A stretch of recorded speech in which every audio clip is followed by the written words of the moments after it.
అదృష్టం ఎప్పుడు ఏ రూపంలో ఎవరి తలుపు తడుతుందో ఎవరు ఊహించలేరు. ఒక్కసారి రాత్రింబవళ్ళు కష్టపడిన దక్కన విజయం కాలం కలిసి వస్తే ఒకే ఒక్క క్షణంలో మన కాళ్ళ చెంతకు వచ్చి చేరుతుంది. సరిగ్గా ఇలాంటి అద్భుతమే ఒక సాధారణ సెక్యూరిటీ గార్డు జీవితంలో జరిగింది. నిన్నటి వరకు నెలకు వచ్చే కొన్ని వేల రూపాయల జీతం కోసం ఎండనక వాననక డ్యూటీ చేసిన ఆ యువకుడు ఈరోజు ఏకంగా కోట్లకు అధిపతి అయ్యాడు. రాత్రికి రాత్రే అతని తలరాత మారిపోయింది. అసలు ఎక్కడ జరిగింది ఈ అద్భుతం? ఎవరా లక్కీ పర్సన్? ఈ వీడియోలో ఒకసారి పూర్తిగా తెలుసుకునేటువంటి ప్రయత్నం చేద్దాం.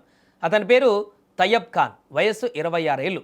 స్వస్థలం నేపాల్. కన్నవారిని కట్టుకున్న ఊరిని వదిలి మెరుగైన ఉపాధి కోసం, కుటుంబ కష్టాలు తీర్చడం కోసం 4 ఏళ్ల క్రితం గల్ఫ్ దేశమైన యుఏఈకి వచ్చాడు.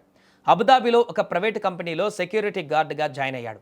వచ్చే కొద్దిపాటి జీతంతోనే అటు రూమ్ రెంట్ కట్టుకుంటూ ఇటు ఇంటికి డబ్బులు పంపుతూ జీవితాన్ని వెల్లదీస్తున్నాడు. అయితే తయ్యబ్ ఖాన్కు ఒక చిన్న అలవాటు ఉంది. తనతో పాటు రూమ్లో ఉండే 4 స్నేహితులతో కలిసి ప్రతి నెల కొంత డబ్బు పోగు చేసి సరదాగా యుఏఈ లక్కీ డే లాటరీ టికెట్లు కొనేవాడు.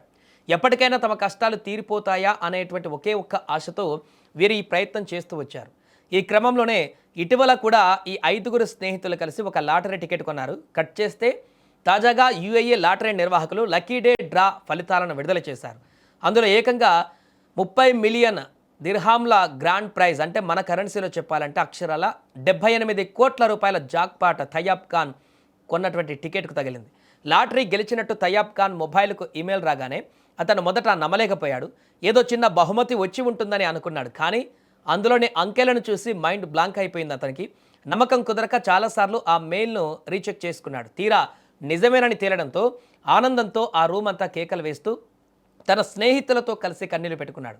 ఈ 78 కోట్ల ప్రైజ్ మనీని తయ్యబ్ తన 4 స్నేహితులతో సమానంగా పంచుకోబోతున్నాడు.